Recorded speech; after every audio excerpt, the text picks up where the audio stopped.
Kansa,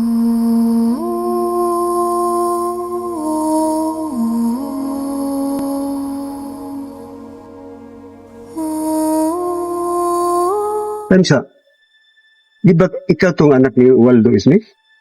Opo. Nga naman? Ikaw ang sumpa. Ha? Unsa? Okay ba sa imong buot pasabo? Ikaw ang hinungdan nga nung namatay ang among inahan nga si Smith. Sa? Ano nakasulti man kadana nung? Ikaw ang nagdalag salot sa inyong pamilya. Di na tinuod. Kung ako ikaw, mupahawa ka na lang din hingapita, samtang dili pa ulahi ang tanan. Buhi ko, di to tinuod.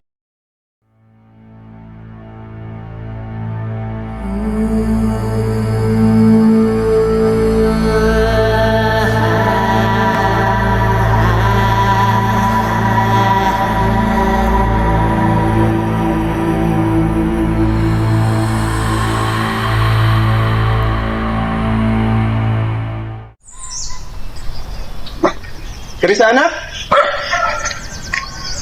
Asa ka mataa to, ha? Karisa? Dami rin daw. Nawa, man.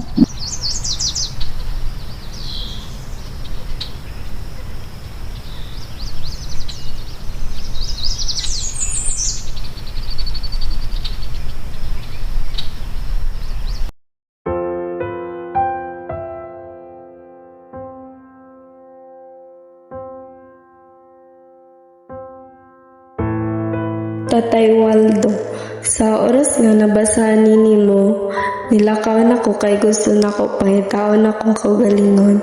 Ayaw na ko pangita atay. Ang pingi imuhang kaugalingon o gusto kong makabalo ka nga. Mahal kayo kanaho tay. Carissa. Karisa?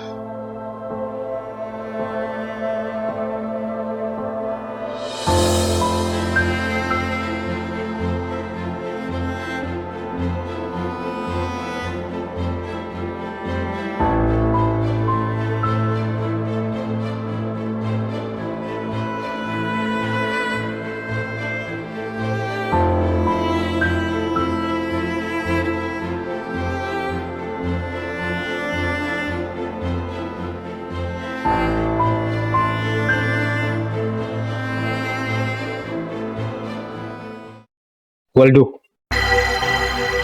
Umar? ayaw kabalakan ni Carissa, kaya ay mahitabo niya. Wala ko kay bawa kung mapasaylo ba na akong kugalingon. Kung may tabo kang Karisa. Siguro, sala na ko tanan. Kaya ako akong pagkulang niya. Ayaw kabalaka, kay mo balik si Carissa sa saktong panahon. Andama ang imong kaugalingon sa umaabot ng mga panghitabo.